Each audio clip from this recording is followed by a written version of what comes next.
60,000 आत्माओं की राख बिखरी पड़ी थी। वर्षों से, युगों से किसी ने उस राख को छुआ नहीं था। कोई वहां जाता नहीं था। वो जगह सुनसान थी, अंधेरी थी, जैसे समय वहां रुक गया हो। गंगा की पहली लहर उस राख तक पहुंची। जल ने राख को छुआ और तब एक रोशनी उठी, फिर एक और, फिर एक और। एक के बाद एक 60,000 प्रकाश बिंदु उठने लगे। आत्माएं जो युगों से भटक रही थीं, अब मुक्त हो रही थीं। उनके चेहरों पर शांति थी। वो पीड़ा जो सदियों से थी, एक पल में गायब हो गई।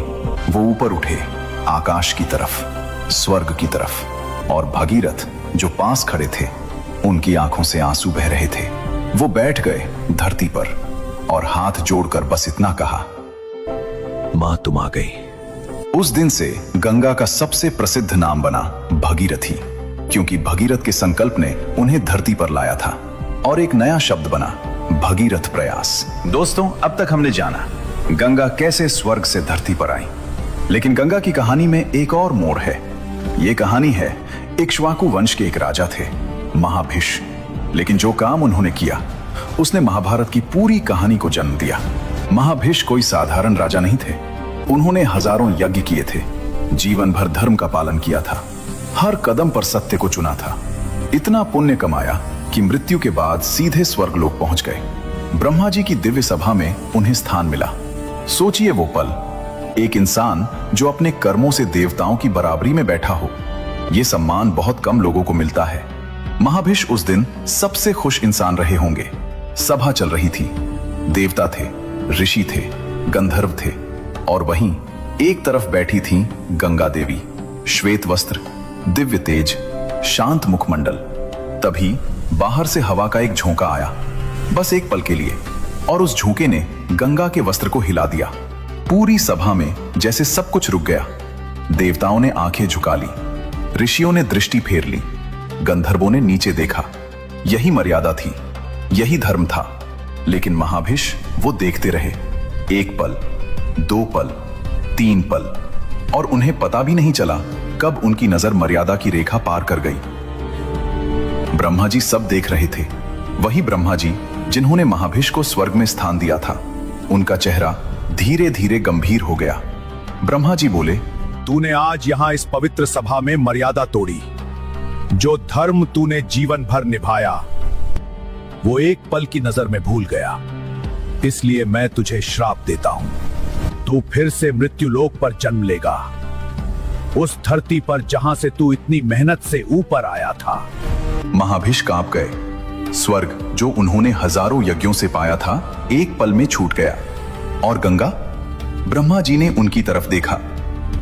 गंगा, तुम भी धरती पर जाओगी और महाभिष से तुम्हारा संबंध होगा। गंगा ने स्वीकार किया, बिना प्रश्न के, क्योंकि ब्रह्मा जी का वचन अटल था।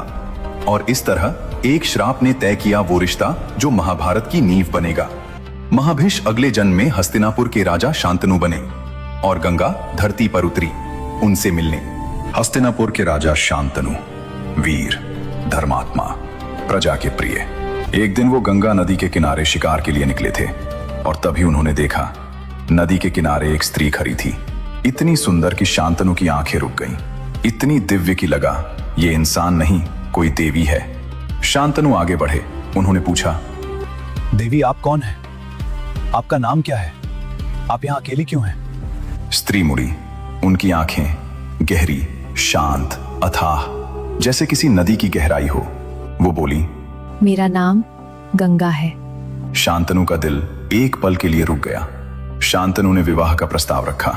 गंगा ने एक पल उन्हें देखा, फिर बोली, राजन, मैं विवाह के लिए तैयार हूँ, लेकिन एक शर्त है। शांतनु ने कहा, बताइए। गंगा बोली, मैं जो भी करूँ, आप कभी प्रश्न नहीं करेंगे, कभी रोकेंगे नहीं, कभी टोकेंगे नहीं। जिस दिन आपने ऐसा किया, उस दिन मैं चली जाऊंगी, हमेशा के लिए। शांतनु एक पल के लिए रुके। ये शर्त अजीब थी, लेकिन गंगा का साथ पाने के लिए शांतनु राजी हो गए।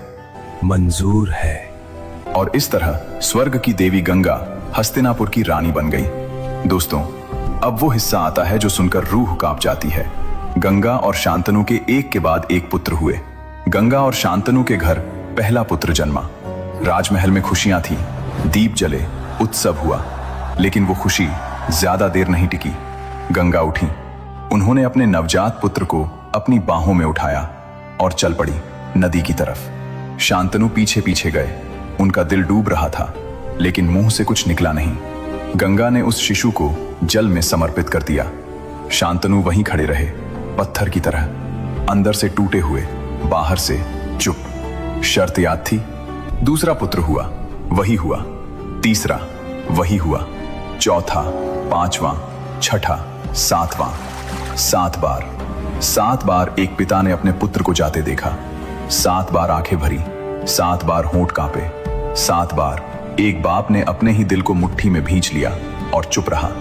यह था वो दर्द जो एक पिता के सीने में पत्थर की तरह जमता जा रहा था। दोस्तों, अब वो सच जो इस पूरी कहानी को समझाता है।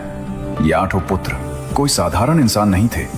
ये थे 8 वसु, देवताओं के एक विशेष वर्ग। इन 8 वसुओं ने एक बार ऋषि वशिष्ठ की कामधेनु गाय चुरा ली थी। वशिष्ठ ऋषि ने क्रोध में श्राप दिया, तुम सबको मनुष्य योनि में जन्म लेना होगा।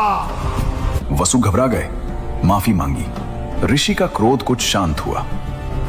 ठीक है, 7 वसुओं का जन्म होते ही मुक्त हो जाएगा। लेकिन जिस वसु ने सबसे पहले यह विचार किया था, वो लंबे समय तक मनुष्य रूप में रहेगा। गंगा ने वसुओं से वचन दिया था, मैं तुम्हारी माँ बनूंगी और जन्म लेते ही तुम्हें मुक्त कर दूंगी। इसीलिए 7 पुत्रों को नदी में बहाया, उन्हें मुक्त किया, श्राप से छुड़ाया। और 8वां वसु, जिसे लंबे समय तक रहना था, वो बचा रहा। जब 8वां पुत्र हुआ, गंगा उसे लेकर नदी की तरफ चली, और इस बार शांतनु से रहा नहीं गया। वर्षों का दर्द, 7 पुत्रों का गम। वो आगे बढ़े। गंगा रुको। बस ये 2 शब्द। गंगा रुक गई, धीरे धीरे मुड़ी। उनकी आंखों में दुख था, लेकिन आश्चर्य नहीं था, जैसे ये पल वो पहले से जानती थी। शांतनु बोले, ये नहीं, इसे नहीं, बस इसे नहीं। गंगा ने पुत्र को वापस शांतनु की बाहों में दे दिया और बोली, राजन, आपने शर्त तोड़ी, मैं अब नहीं रह सकती। शांतनु की आंखें भर आईं। गंगा, ये सब क्यों? ये बच्चा कौन है? और मेरे वो 7 पुत्र भाई, वो कौन थे? गंगा ने सारा सच बताया, वसुओं की कहानी, श्राप और वचन। फिर बोली, इस पुत्र का नाम देवव्रत होगा। यह महान योद्धा बनेगा। मैं इसे पाल पोस कर बड़ा करूंगी और एक दिन इसे आपको लौटा दूंगी। और अगले पल गंगा नदी में समा गई। शांतनु किनारे पर खड़े रहे, अकेले, हाथ खाली थे, लेकिन सीने में था गंगा का वचन, लौटा दूंगी। उन्हें नहीं पता था कि वो बच्चा एक दिन लौटेगा और दुनिया उसे भीष्म के नाम से जानेगी।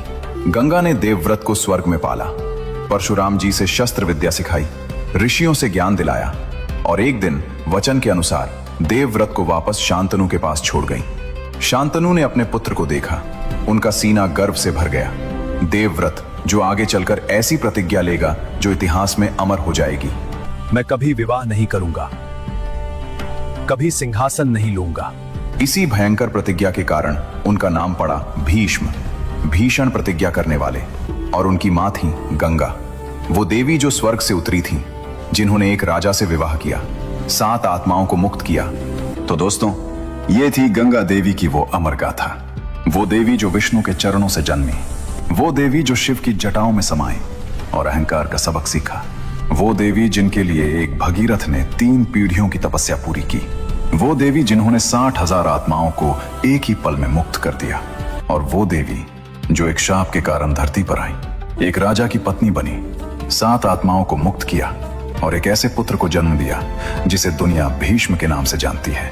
गंगा हमें सिखाती हैं, अहंकार चाहे देवी का हो या इंसान का, हमेशा रोकता है। संकल्प, भगीरथ ने सिखाया कि हार मानने वाले इतिहास नहीं बनाते। सेवा, गंगा ने स्वर्ग छोड़ा सिर्फ इसलिए कि दूसरों को मुक्ति मिल सके। आज भी गंगा बह रही हैं, हजारों साल से, और हर बूंद में वो पवित्रता है, वो करुणा है, वो इतिहास है जो हमने आज जाना। अगर इस कहानी ने आपके मन को छुआ हो तो लाइक जरूर करें, कमेंट में लिखें जय गंगे मां और बताएं इस पूरी कहानी में आपको सबसे ज्यादा कौन सा पल पसंद आया।